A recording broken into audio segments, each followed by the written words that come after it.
Welcome to my podcast where we talk about entrepreneurship, sustainability, and content creation. Today I have a very special guest, Cynthia. Cynthia is the founder and editor-in-chief of Jdeed Magazine.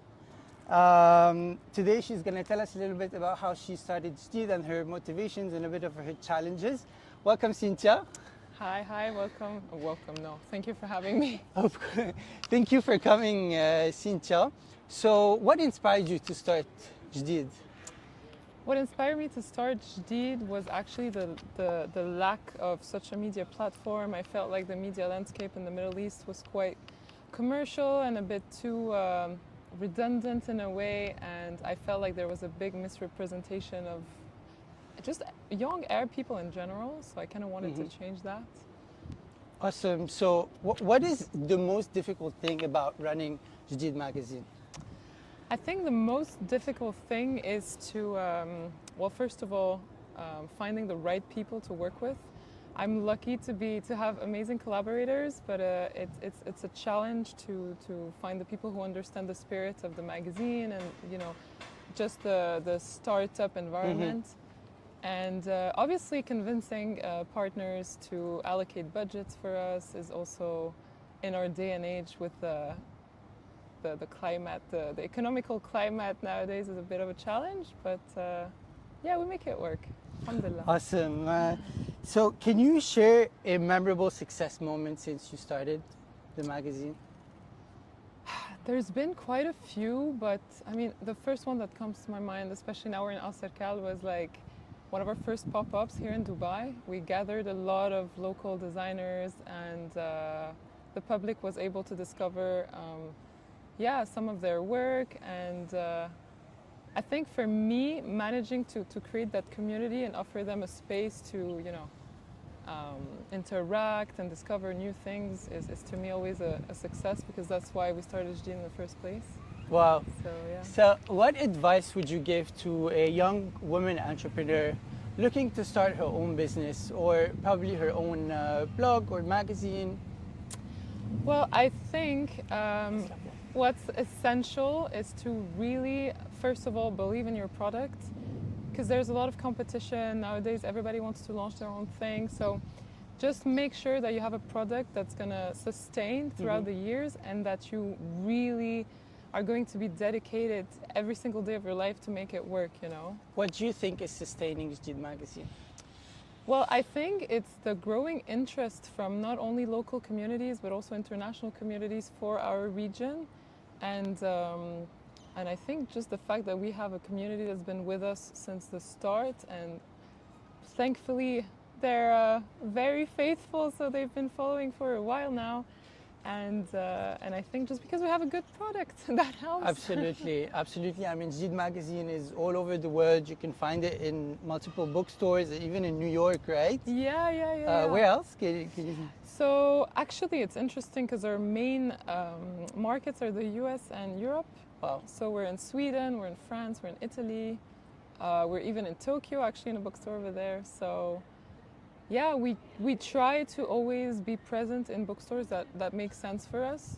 So like cool concept stores, things like that. And you think the West is interested in like what's going on in the fashion industry here in the Middle East? Yeah, I think definitely, and I think it's a growing interest as well, because if you look at all these international brands, just this week we're having so many suhoors and things like that from these brands, and I think they want to tap into the audience in the region now, because it's a very young audience. It's an audience that's very curious. And yeah, honestly, I've even had collaborators and interns that were fully Westerns but had this huge interest in the Middle East. So wow. Yeah. Wow, I think you're doing a wonderful job at bringing this like new and like positive image of the fashion industry and the fashion world in the Middle East. And I think it was marginalized in the past 10 years, and just right now, thanks to Dubai's success and the opening of Saudi Arabia, that 100%. everything's happening, and I think Jdeed is at the forefront of all of this to document it. So, well, thank you. We try. How do you see the future of fashion in the region or just in general? It's a tough question, because I feel like, especially with the years behind us with COVID and everything, like a lot of people started questioning the importance of Fashion Week and things like that. but I definitely feel like slow fashion is going to take more space. People are going to start maybe ignoring those very strict calendars. Sustainability is also something that's going to come into play more and more for various reasons. And yeah. Absolutely. So any new brand that is not sustainable or that's not doing any sustainable efforts will be very hard to stand out and also to last in the coming years. And good to know about slow fashion. It's very interesting. So at Jdeed, you are exposed with all these young emerging designers. Is there someone that caught your attention very recently that you think is going to be like the next big thing? Very recently, heck, on top of my head, I'm not sure, but I've been following a lot of these designers from the days they were still in school. I'm thinking of someone like Roni Hello, Emergency Room Beirut, Beautiful Eric yeah. Yasmin Saleh. I mean, especially Jdeed being born in Beirut, I was mostly over there for a while, and I feel like the creativity over there is just through the roof. But yeah, no, there's a lot of incredibly creative people coming out with really cool stuff. So it's every day. I'm inspired by something every single day. Wow. Yeah. So what do you think? So to be able to make it in the fashion industry, I'm going to say that one more time, cutting all these parts. So what does it take to make it in the fashion industry? I think it takes a lot of resilience. You need a bit of a tough character because people are going to tell you no, people are going to ignore you, competitors are going to come out with things that you're like, I wish I did that before. And also like people with contacts sometimes are going to, just take your spot because they have certain contacts. So I think you need a bit of a tough skin.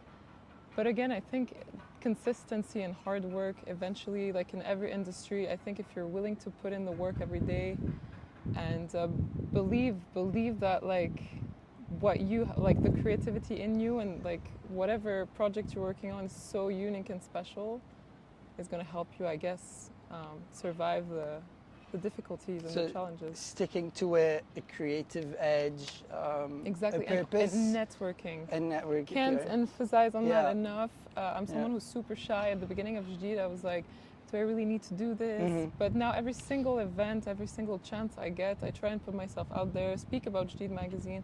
And most times, I mean, I leave an event with 1-2 contacts and people that I end up sometimes working with. So I think in 2024, we can no longer hide behind the camera, unfortunately. Anyone who has a brand, like to be able to stand out, it's not, we can't just, like sponsor our brand and say like, or probably create one event and say, okay, all right, like we've made it. No, exactly. Especially in the social media age, Absolutely. How can a content creator stay consistent? I think having a strong personal branding is something that essentially will keep your followers around because they follow you for a reason. So try to stay true to yourself, and even with the brands you collaborate with, try to make it make sense, that it aligns with your vision, and also stay consistent with the hard work. Absolutely. It's 2024 and people can no longer hide behind the camera. And yeah, I think it's the year or decade of authenticity. Yeah. And hopefully. Probably 10 years ago, someone would start a brand, get on Instagram, and then just hide behind it and then have the brand talk. But nowadays, and with the rise of TikTok, people want to know. Exactly. So, but like, how did you manage to grow your followers organically so much? Well, I guess in the beginning, the content was probably something they hadn't really seen anywhere else. So I think that was the starting point. We're very active, so we make sure to put out content like once or twice a day. And then it's a lot of collaborations. We would highlight some artists that would repost us. So it's just like a word of mouth. And even though we've grown quite a bit, if you look at the media landscape and the social media landscape nowadays, you could see accounts that have much more followers, but it's not always organic, but Yeah. that was something that I never wanted to compromise on. For me, like organic growth is very important because like the engagement that goes with it is also organic, and I'd rather that than just having huge numbers that don't really represent anything. But yeah, I guess it's just like a snowball effect of tagging people that reshare, and then obviously we had some viral moments that helped give a big push. Yeah, it's just all of that, and again, consistency, you know? One thing I really love about Jdeed Magazine is that with the content, you're not afraid to take risks. And a lot of people in the fashion industry, I think they're too over their head of like, how will people perceive this and how will people perceive that? And so that they're Yeah. afraid to take risks and to, stay on brand and stay consistent with the brand. I mean, it's good to recognize a brand when you see it. But also, if we're too much into these guidelines, then we just barely move. Yeah. I remember this video, like the perfect example I can think of is when you had this DJ Khaled video. Yes. And it's like, hey, where's the Makruba Yeah, hat, you know? yeah. And I think this video went totally viral. And obviously, this contributes to the success of Jdeed, and probably someone. Someone, with the magazine is just, very tight. No, we do this and we do that with very tight structure. So عن جد يعني bravo on this. Thank you so much. I think, there's a latest one with DJ Khaled because of his strange silence on the situation right now has also been shared quite a lot. Yeah. I think we have this side to what we do that's a little bit pop culture type of thing, so we kind of mesh those pop culture elements to very serious subjects, and I think it gave us quite a strong identity that people come back to for it, come back to Jdeed for it, and definitely having a bit of mix of Western, Eastern culture, adding a bit of humor into the mix are things that essentially we found a recipe to what's working for our followers. So. Also, Jdeed Magazine has been loudly talking about Palestine, and weren't you afraid that this is going to affect your stats and your reach and sort of like get shadow banned? To be honest, afraid of that, no, because I wouldn't do it any other way. There's no way I was going to stay silent about it. And by the way, we've been talking about Palestine ever since Jdeed was created, I remember putting out a reel, I think it was a year and a half ago, about how the minute you talk about Palestine, the algorithm goes down. So it wasn't anything that I wasn't prepared to face. But weirdly enough, any content we put out supporting Palestine has been widely successful. And oppositely, whatever we talk about or feature that isn't specifically related to that right now, our followers don't really feel the sense of like, we need to talk about Fashion Week or whatever. So they would prefer actually that we keep on talking about Palestine. Absolutely. Obviously, where we felt like, okay, we might lose brand partnerships or maybe some international HQs don't really look at what we do with a keen eye, but at the end of the day, being authentic is what made Jdeed's success. So I can't even imagine doing it any other way. So I guess absolutely, and of course you wouldn't even want to work with a company or a business that would cancel anything for speaking out loud.